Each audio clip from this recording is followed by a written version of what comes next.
The next bill on our calendar. You didn't let us speak and you didn't listen to me. This is just like 819. You put your name on this, you better read it, you better stand by it.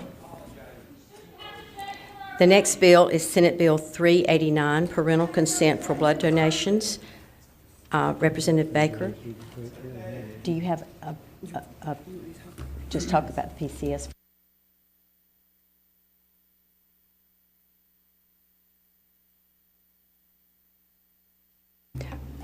Catherine Moore is here from the Board of Nursing, so I think it would be okay to let her do that if you just want to make a motion to have the PCS heard. Okay. So moved. Ms. Moore and Senator Mayfield. Senator Mayfield, if Ms. Moore could speak to the PCS first. You all can stand there together, but just let her speak first, so since we need to just make sure everybody. The PCS was sent out, but for those that have not heard it, if you could just talk about that, Catherine. Good morning, Catherine Moore. I'm a legislative liaison for the North Carolina Board of Nursing. I'm just speaking to Section 2 of the PCS that went out. And it's to make clarifying technical and clarifying changes to Section 4.3 of Session Law 2023-14 as it relates to the midwifery statutes only. And this is to provide clarity for the rulemaking process as rules are drafted for that process. It clarifies that the joint subcommittee referenced in General Statute 90-18.2 includes the 4 additional members that are currently by law part of the Midwifery Joint Committee. This includes 2 certified nurse midwives and 2 obstetricians who have a working practice or have practiced with certified nurse midwives. It also clarifies the rulemaking authority of the Midwifery Joint Committee and just provides that clarity around the definitions so that proper rulemaking can take place. Thank you, Ms. Moore. Senator Mayfield. Thank you and good morning. I will speak to the first part of the bill, which is the original bill that came over.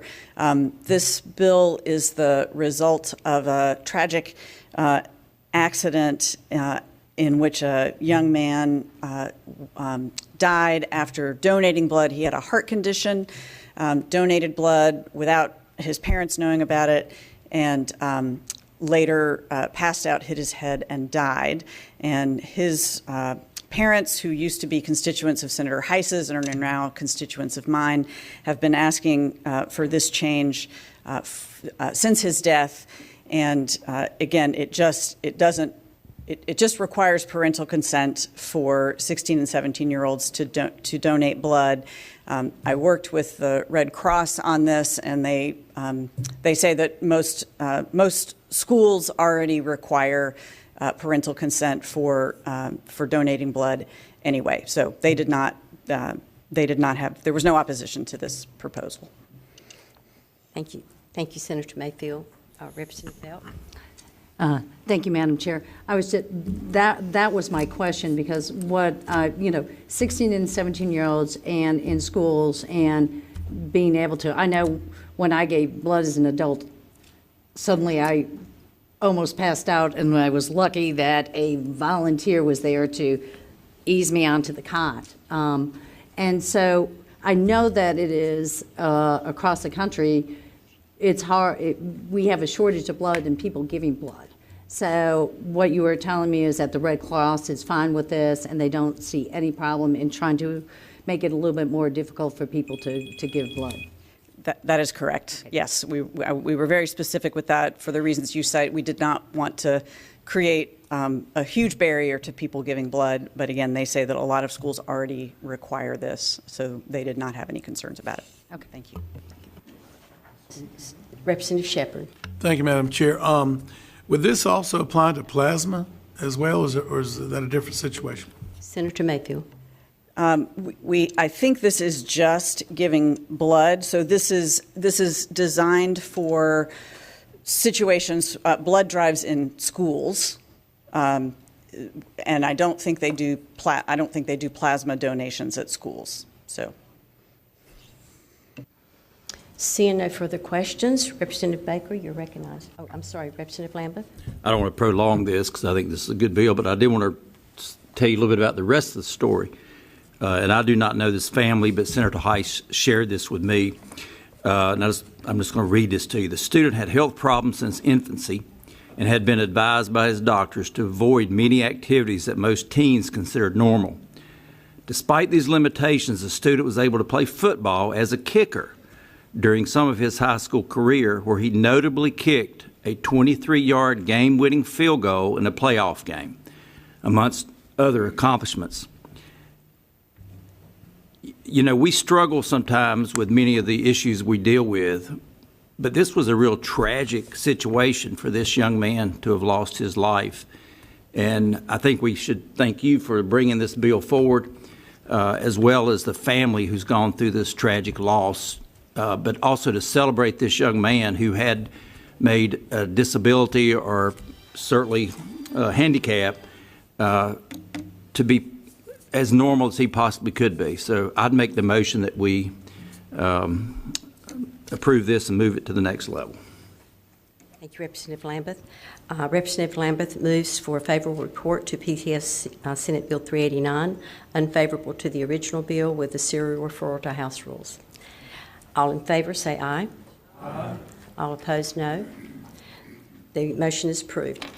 Thank you so much, Senator Mayfield. We appreciate you being here. Thank you, Ms. Moore, for coming from the Board of Nursing. We appreciate you always for your support.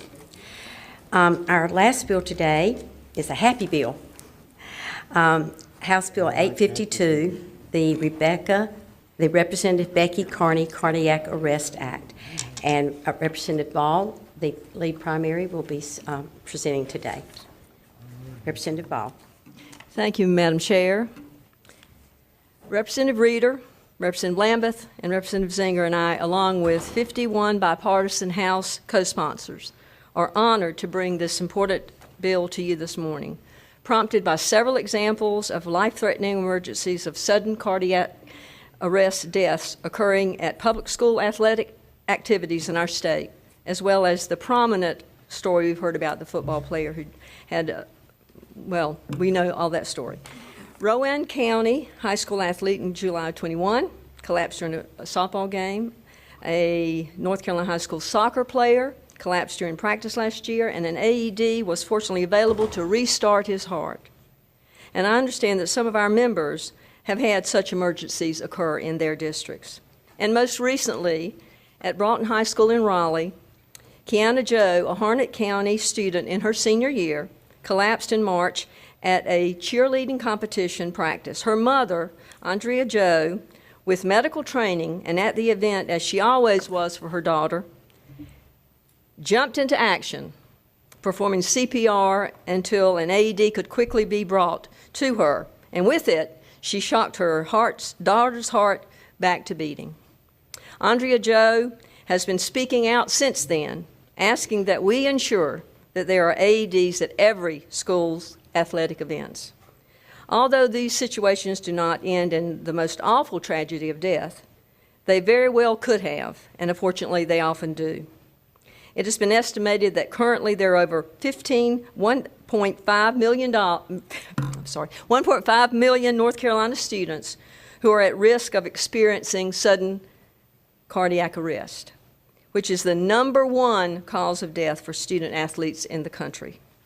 Some overall sobering statistics from the Sudden Cardiac Arrest Foundation of these instances outside of hospital settings, striking people of all ages, including children and teens. Today, only 1 in 10 survive SCA if no or insufficient emergency care is done.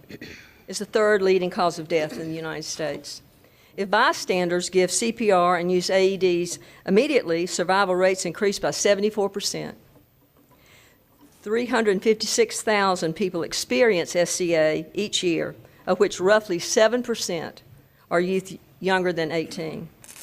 This bill will ensure that all North Carolina public schools have an AED accessible in their main buildings and, importantly, also their athletic facilities, and that responsible individuals are appropriately trained to administer them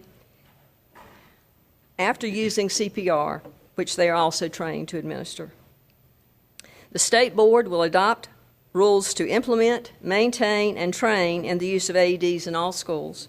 including charter and regional schools.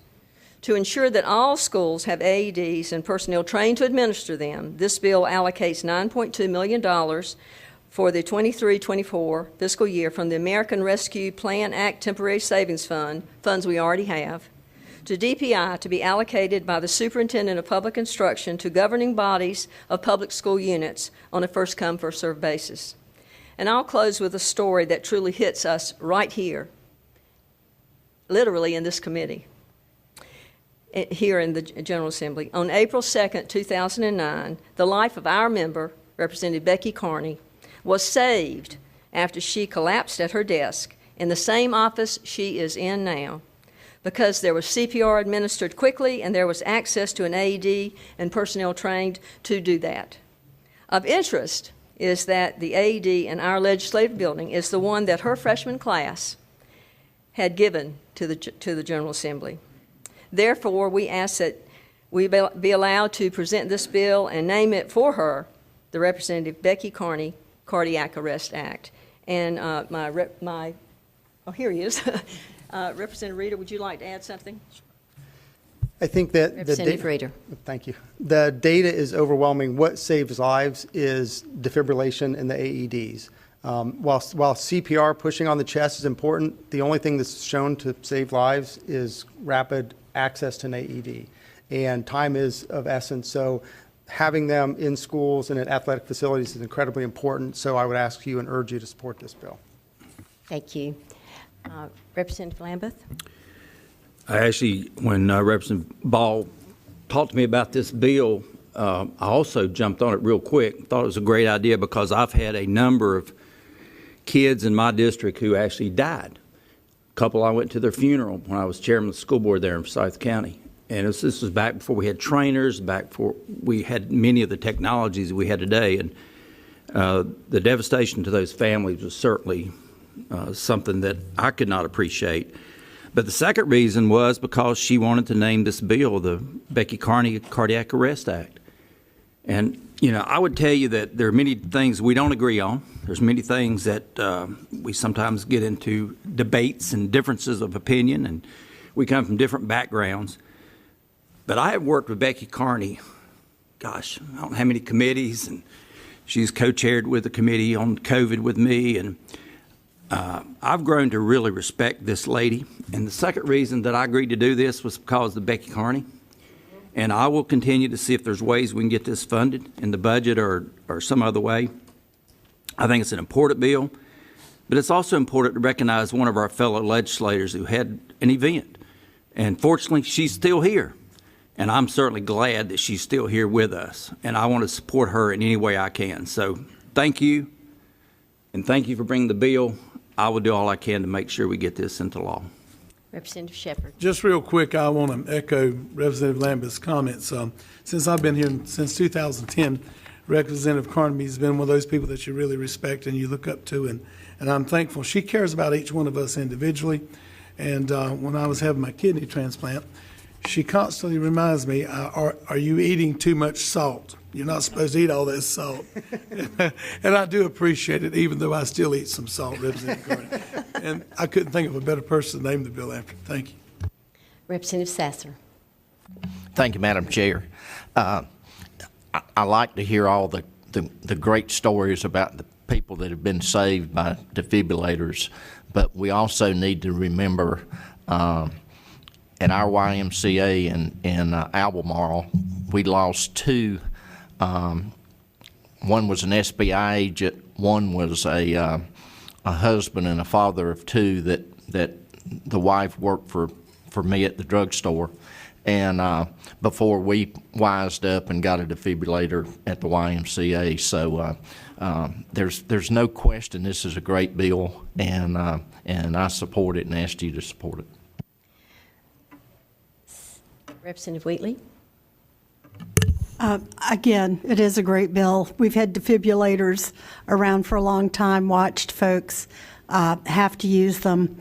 I talked with Dr. Reeder about how advanced he knows that the technology is with the smart pads, which our first responders need, and I'm in full support. Thank you. Thank you. Seeing no further hands up, I would like to offer the courtesy of the podium for Representative Carney to stand in front while we have the motion by Representative Bell. Would you please come, Representative Carney? I'm serious. The courtesy of the chair can make things happen.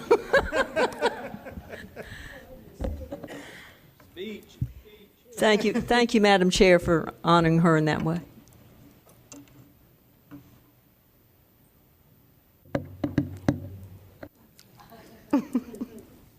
And you were right in front, right in the center. Representative Bell, you're recognized for a motion. Thank you, Madam Chair. It is my pleasure and my honor to ask that we move for favorable for House Bill 852, entitled the Representative Becky Carney Cardiac Arrest Act, with a referral to Appropriations and a serial referral to the House and Rules and House. And Representative Belk has done all of the points, so I will not repeat that. All in favor, aye. Aye. All opposed? I would think you would need to run out of here, but all opposed? The motion is passed. Congratulations.